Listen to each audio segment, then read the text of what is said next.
제가 오늘 이 설교 준비를 하기 위해서 최근에 그 말그릇이라는 제목의 책을 이제 구해서 읽었습니다. 그 말그릇이라는 그 책에 보니까 이 말이 가진 힘에 대해서 이제 강조하는 대목이 있는데요. 내용을 한번 들어보십시오. 무심코 던진 말이라도 일단 입 밖으로 나온 말은 사람의 마음에 파장을 일으킨다. 그렇게 할 거면 그만두라는 상사의 말에 밤잠을 설치고 해낼 거라고 믿는다는 한마디에 힘이 나서 두 팔을 걷어붙인다. 그만큼 말은 사람을 들었다 놨다 할 만큼 힘이 세다. 게다가 수명은 어찌나 긴지 주름이 자글자글한 노인이 어린 시절 들었던 격려의 말을 추억하며 눈물을 흘리거나 장성한 아들, 딸을 둔 가장이 그때 왜 내게 그런 말을 했냐며 오래전 상처를 곱씹는 모습을 볼 때면 말의 질긴 생명력을 실감하곤 한다. 저는 이 말의 수명은 어찌나 긴지 이 대목이 참 공감이 되는 게요. 60세가 되시고 70세가 되신 그 어른들이 그 어린 꼬맹이 시절에 받았던 말로 인한 상처가 치유가 안 돼서 그것들을 되뇌이면서 눈물을 지으시는 이런 경우들이 있지 않습니까? 보니까 이 말의 수명은 어찌나 긴지 할 때 이 수명이 보니까 무덤까지 가는 것 같습니다. 이 말의 위력이 이렇게 강하고 세다는 이야기 아니겠습니까? 그런가 하면 우리말 속담에 혀 아래 도끼 들었다 이런 속담 들어보셨습니까? 혀 아래 도끼 들었다 무슨 뜻입니까?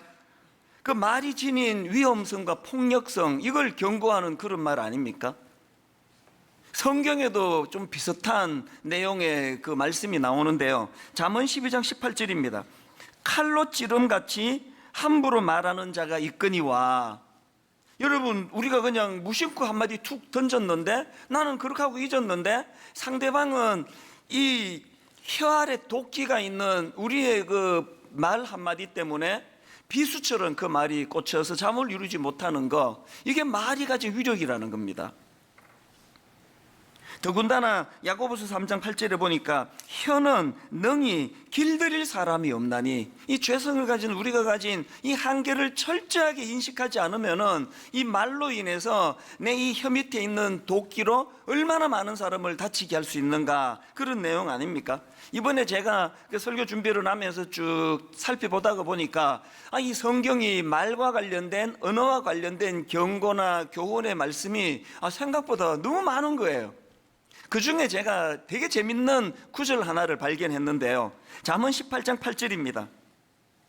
남의 말하기를 좋아하는 자의 말은 별식과 같아서 뱃속 깊은 데로 내려가느니라. 세 번역으로 보면은 더 뚜렷하게 이 의미가 나타납니다. 헐뜯기를 잘하는 사람의 말은 맛있는 음식과 같아서 뱃속 깊은 데로 내려간다. 우리가 이 죄성으로 말미암아 누가 막 험담하고 그러면은 막 맛있는 음식처럼 그게 흥미롭게 들리는 거라는 겁니다. 그래서 저는 이런 의미에서 오늘 본문 잠언 18장 27절이 주는 이 함축적인 의미들을 좀 살펴보기를 원하는데요. 죽고 사는 것이 혀의 힘에 달렸나니 혀를 쓰기 좋아하는 자는 혀의 열매를 먹으리라. 이 말의 중요성이 이렇게 심각하다. 그거를 이제 죽고 사는 것이 혀의 힘에 달렸다, 이런 과장법을 통해서 설명을 하고 있는 거 아닙니까?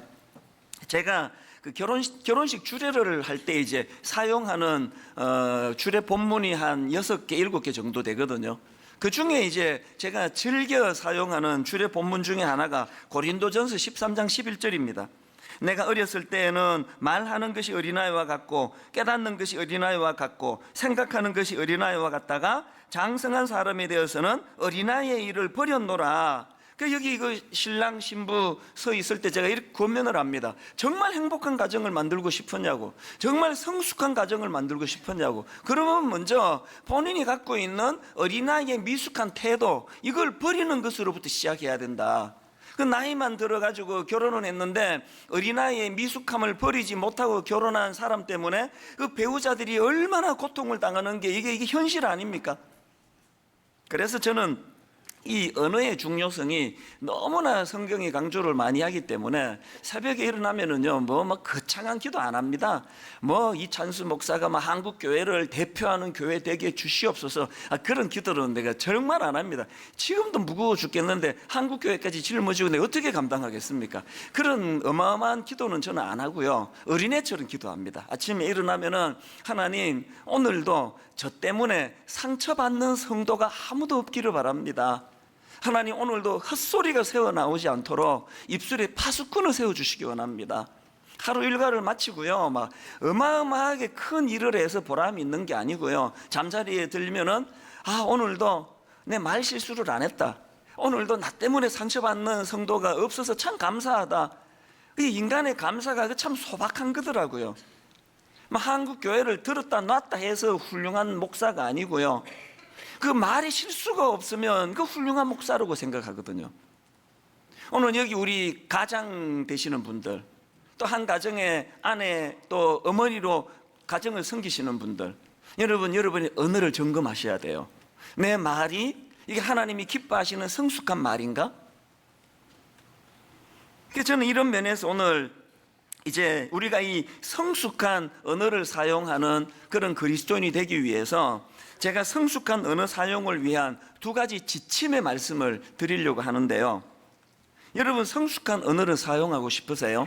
첫째로, 먼저 자기 자신의 내면 다스리기, 자기의 내면을 돌아보고 자기 내면을 다스릴 수 있는 그런 사람이 되게 해달라는 기도가 필요하다는 겁니다.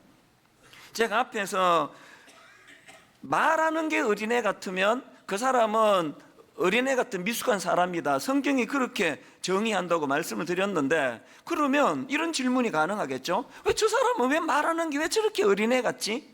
성경에 답이 있더라고요. 자, 고린도전서 13장 12절을 다시 한번 보십시오. 왜 말하는 게 어린애 같습니까? 내가 어렸을 때에는 말하는 것이 어린아이와 같고 깨닫는 것이 어린아이와 같고 생각하는 것이 어린아이와 같다가, 왜 말하는 게 어린애 같다고요? 깨닫는 게 어린애 같고 생각하는 게 어린애 같으니까 말하는 게 어린애 같은 말이 나온다는 그 얘기 아닙니까? 그렇기 때문에 여러분, 그 언어 사용을 잘 한다고 그저 무슨 책 보고 우아하게 말하는 연습하고 발음 연습하고 이게 아니고요, 여러분 진짜 성숙한 언어를 사용하기를 원하시면 먼저 여러분의 내면 세계가 성숙해지기를, 아버지 내 영혼이 하나님 앞에서 성숙해지기를 원합니다. 이 기도부터 먼저 해야 된다는 겁니다. 민수기 14장 28절도 마찬가지예요. 그들에게 이르기를 여호와의 말씀에 내 삶을 두고 맹세하노라, 너희 말이 내 귀에 들린 대로 내가 너희에게 행하리니, 이 말씀은요, 제가 청소년 사회 갈 때 아이들에게 거의 주문 외우듯이 세뇌시키듯이 이 민수기 14장 28절의 중요성을 얼마나 강조했는지 모릅니다. 그리고 제가 20대 초반에 미국 이민 가서 처음 인격적으로 주님을 만나고 내 삶이 달라졌을 때 하나님이 제게 주신 말씀이에요. 그래서 너희 말이 내 귀에 들린 대로 너희에게 행하겠다는 이 말씀이 제 삶에 얼마나 큰 영향을 미쳤는지 모릅니다. 권합니다. 우리 모든 성도님들은 이 민수기 14장 28절을 다 묵상하셔야 돼요. 다 외우셔야 됩니다.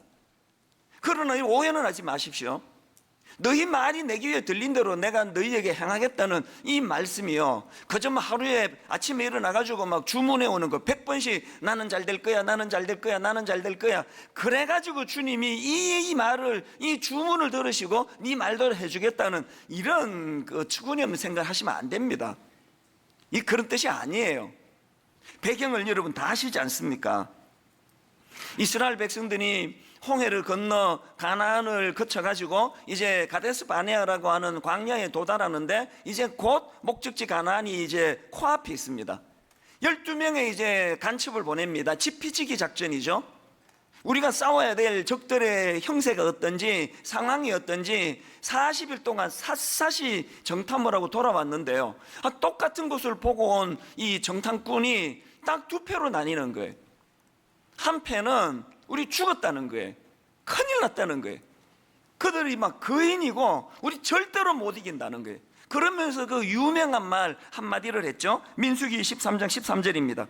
거기서 네피림 후손인 아낙 자손의 거인들을 보았나니 우리는 스스로 보기에도 메뚜기 같으니 그들이 보기에도 그와 같았을 것이니라. 이 심각한 이야기 아닙니까? 자기들이 저걸 보니까 거인이고 적들이 자기를 볼 때는 메뚜기처럼 생각할 거다. 어릴 때 그 여름방학 때 시골에 가서 그 메뚜기 잡아갖고 놀던 기억 나십니까? 가을에 그 메뚜기 잡아가지고 다리 몇 번 끄덕끄덕하면 다리가 똑 떨어져 버리는 그게 메뚜기예요. 그 참 나약한 존재가 메뚜기예요. 그런데 그 정탐학원 그 정탐꾼들이 우리는 그들 앞에 메뚜기 같은 존재다, 절대로 못 이긴다는 거예요. 여기에 반해가지고 딱 두 사람, 여호수아와 갈렙이 뭐라고 말하느냐? 무슨 소리냐? 내가 봐도 그들이 힘이 세고 거인인 건 사실인데, 그러나 하나님이 약속한 땅 아니냐? 우리는 이긴다, 질 수 없다. 그러면서 또 유명한 한마디를 했죠. 민수기 14장 9절이요.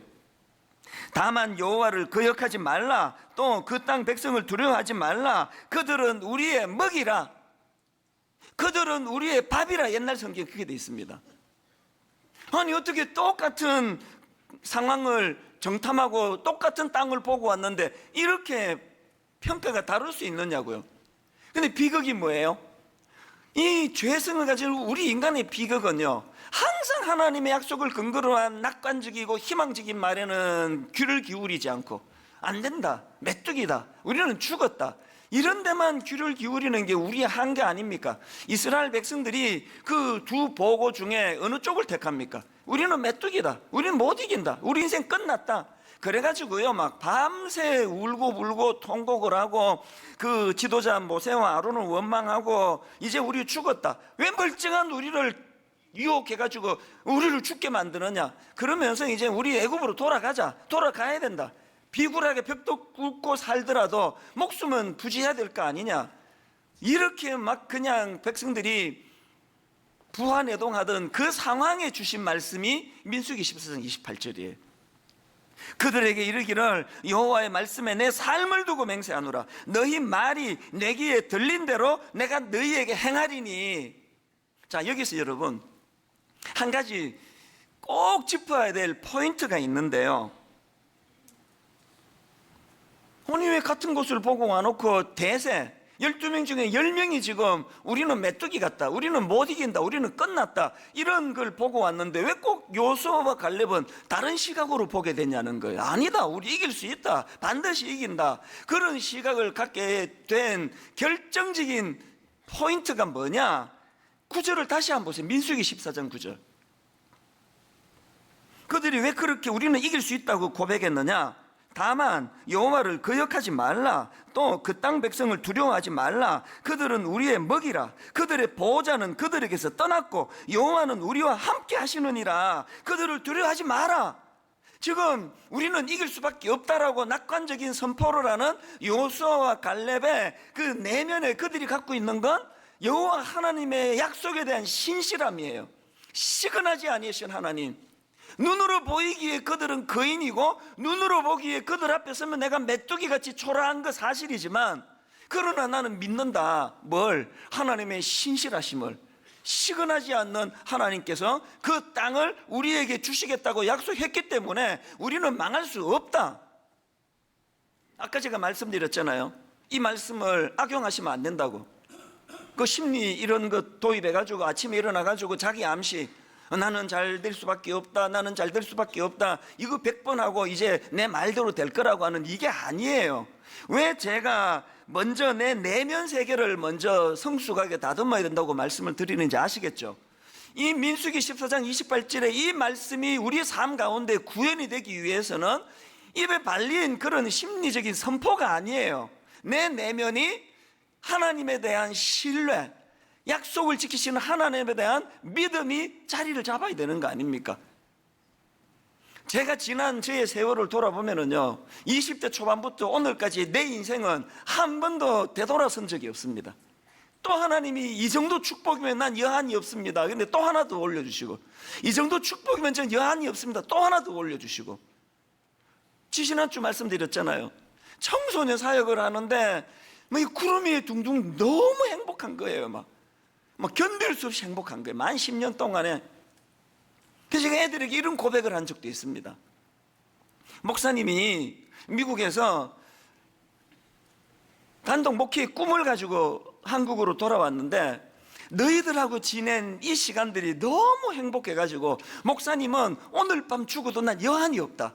내가 단독 목회하러 여기 나왔지만 단독 목회 시작도 못 해보고 내 인생 끝난다고 해도 난 여한이 없다. 그렇게 행복했어요. 30대 내내 어떻게 인간이 이것보다도 행복할 수 있을까? 오죽하면은 제가 개척을 하면서 하나님, 인간이 찾아먹을 행복, 저는 30대 때 청소년과 더불어 다 찾아먹었습니다. 저 개인을 위해서 저 여한이 없습니다. 하나님, 내가 교회를 개척할 때 덤으로 하나님께 이제는 내가 빚 갚는 마음으로 교회를 개척하겠습니다. 그렇게 하고 제가 42살에 교회를 개척했는데 세상에 하나님께서 이런 축복을 주실 줄 누가 알았겠냐고요. 그러니까 저는요, 한 가지 여러분이 저에게 배워야 될 게 하나 있습니다. 저는 현재가 너무 기쁜 사람이고요, 그리고 저는 제 미래가 너무너무 기대가 돼요. 이제 1년만 있으면 내가 60이에요 내 60대가 너무 기대가 돼요.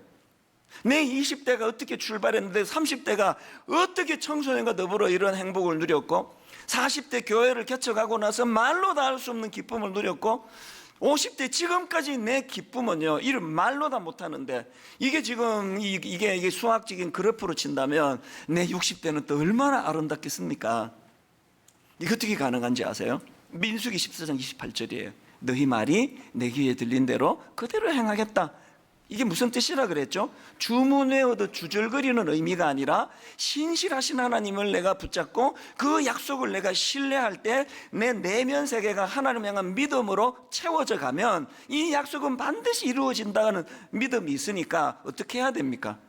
부족하지만 제 영적인 내면을 다듬기 위하여 만족함 없이 더 성숙해지기 위하여 늘 하나님께 기도하고 구하면서 꿈을 가지고 나가니까요, 이게 저의 60대가, 저의 70대가, 저의 80대가 너무너무 기다려지고 너무 기대가 되는 거예요. 여러분에게도 이런 인생의 기대감이 회복되기를 원합니다. 그러려면 어떻게 해야 된다고요? 내면을, 약속을 붙잡고 요수아와 갈렙같이 믿음으로 내면이 다듬어져야 된다는 겁니다. 제가 앞에서 그 말그릇이라는 책 소개해 드렸는데요, 그 책 제목이 왜 말그릇이냐, 이거를 설명하기를 저자가 이렇게 설명합니다. 사람들은요, 각각의 말그릇을 다 갖고 있대요.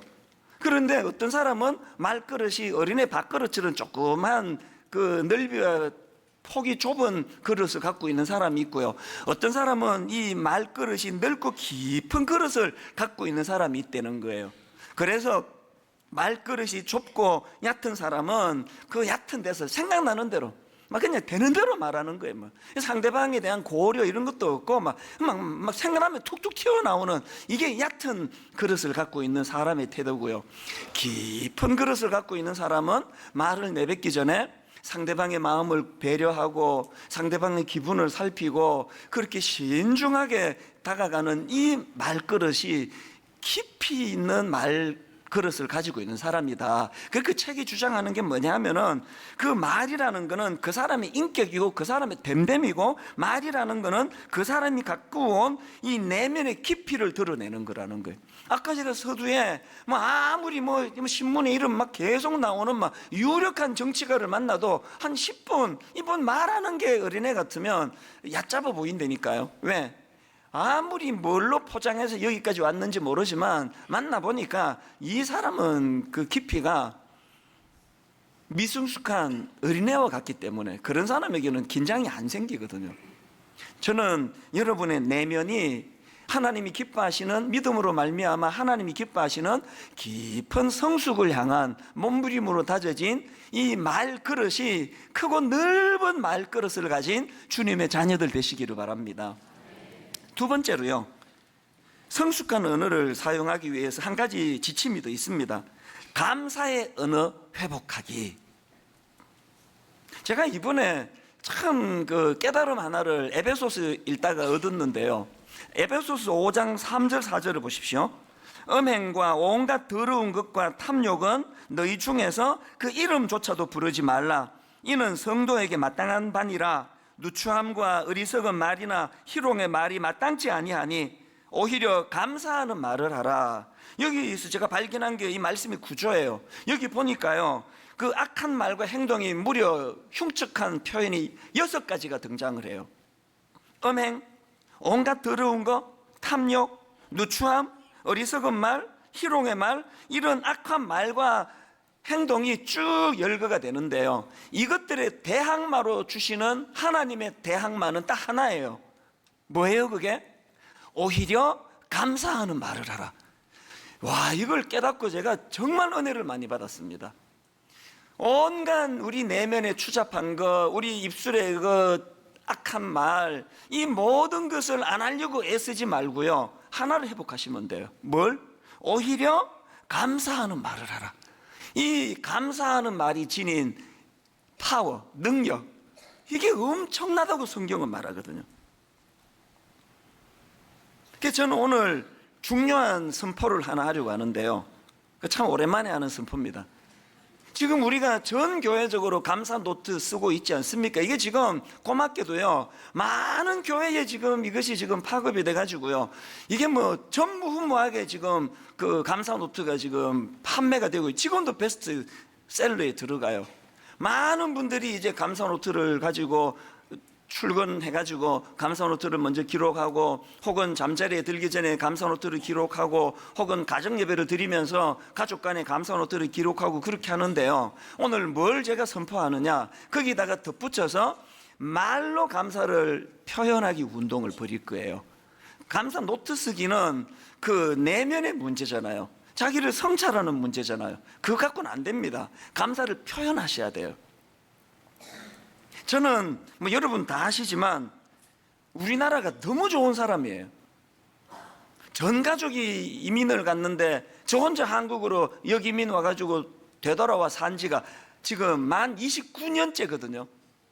그런데 여러분, 만 29년 동안 저 혼자 한국으로 역이민에 되돌아온 거, 가족 못 만나 어머니 못 뵈 외로운 건 있지만요, 단 한순간도 후회해 본 적이 없어요. 막 미세먼지 많고 그래도요, 막 열받으면 미국 가쁘니까 그건 그냥 열받으니까 하는 소리예요. 갈 마음 없습니다. 난 우리나라는 너무 좋아요. 그리고 우리나라 분들 진짜 좋은 분들이에요. 근데 딱 한 가지, 너무 내가 마음이 아픈 한 가지, 우리나라 분들이 갖고 있는 진짜 고쳐야 되는 게 감사를 말하지 않는다는 거예요. 절대 말 안 해요. 그 백화점 같은 데 들어가는데 지금 바로 뒤에 누가 따라오는데 뒷사람도 고려 안 하고 문 확 닫아가지고 그 앞에 사람 코 깨질 뻔하는, 이것도 나쁜 짓이지만요, 그 또 나쁜 게 하나 있습니다. 제가 이제 그 한 대여섯 걸음 뒤에 사람이 오는 거를 보고 문을 잡아줘요. 그 고마운 일 아닙니까? 문을 잡아주면요, 그 지나가면서 멀뚱멀뚱 그냥 지나가요. 근데 여러 번 내가 이 말을 내뱉을 뻔했습니다. 충동적으로. 인사하고 가지. 근데 청년이 지나가면 충동이 더 생겨요. 어이 젊은이, 고맙다는 말하고 가지. 왜 그냥 가? 진짜로 내가 말할 뻔한 적이 몇 번이나 돼요. 왜 고맙습니다. 그게 그렇게 힘드는 일입니까 그게? 저기 문을 받쳐주면요, 꼭 떠오르는 어느 글에서 읽은 에피소드 하나가 제가 생각이 나는데요, 어떤 분이 이제 그 미국에 유학 중에 있었던 일인 것 같아요. 미국 사람이 자기 집에 식사 초대를 한 거예요. 가보니까 애가 아직 어려요. 3살, 4살 갓난 애기입니다. 그래서 이제 그 아이들 체어에 앉히고 뭐 벨트하고, 그래서 이제 숟가락질, 이제 그 포크 하는 거 이제 갓 배울 그 나이 아닙니까? 막 서툴게 포크하고 그 잘못 사용하다가 얘가 그 스푼인지 포크인지를 떨어뜨린 거예요, 바닥에. 엄마가 부엌에 뭐를 했는지 그거 보고 이제 와가지고 그 스푼을 씻어가지고 이제 그 애에게 다시 줬단 말이에요. 떨어뜨려가지고 난감해하던 이 어린애가요, 엄마가 주시니까 좋아가지고 바로 이제 포크로 음식을 먹으려고 그러니까 그 엄마가 정색을 하고 그 아이에게 이야기하더래요. 식탁을 탁탁 치면서 Say something, say something. 우리말로 하면 너 뭐라고 말해야지. Say something. 그 엄마가 갑자기 그 무서운 얼굴로 식탁을 딱딱 치면서 너 뭔가 말해야지. 그러니까 그 갓난 애기가요, 3살 4살 먹은 애가 당황이 돼가지고 막 어쩔 줄 몰라 하다가 울먹울먹 하다가 울음을 터뜨리더래요. 근데도 이 엄마가 조금도 그거에 흔들리지 않고 너 뭐 말해야지. 얘가 모르니까 이렇게 가르쳐 주더래요. Say thank you. 고맙다고 말해야지. 그러니까 얘가 이제 엄마가 원하는 게 뭔지를 알고는 비로소 울먹울먹하면서 Thank you, mom. 그랬더니 엄마가 얼굴을 다 풀고 밝은 얼굴로 그렇게 You welcome. 괜찮아. 이게 잊혀지지가 않아요. 왜 그 문을 잡아주는 고마운 일을 하는데 지나가면서 감사합니다, 이 쉬운 말을 왜 안 합니까? 안 가르쳤으니까 안 하죠. 부모도 안 하니까 안 하죠. 근데 여러분, 여기서 중요한 거 하나 있습니다. 에베소서 5장 3절 4절을 메시지 성경으로 다 들어보십시오. 사랑을 육체의 욕망으로 변질시키지 마십시오. 아까 그 6가지를 이제 이렇게 풀어서 설명한 겁니다. 사랑을 육체의 욕망으로 변질시키지 마십시오. 난잡한 성행위, 추잡한 행실, 거만한 탐욕에 빠져드는 일이 없게 하십시오. 몇몇 사람들이 남의 뒷말하기를 즐기더라도, 그 다음 잘 들어보세요. 예수를 따르는 사람들은 그보다 나은 뭘 가져야 한다고요? 어느 습관을 가져야 합니다. 더러운 말이나 어리석은 말은 입에 담지 마십시오. 그런 말은 우리의 생활 방식에 어울리지 않습니다. 교회는요, 예수 그리스도의 십자가로 변화된 사람들이 모인 곳이고요, 교회는 세상의 방식을 따르는 사람들이 아니라 이 예수를 따르는 사람들은 그보다 나은 어느 습관을 가져야 합니다. 이 연습하는 곳이에요.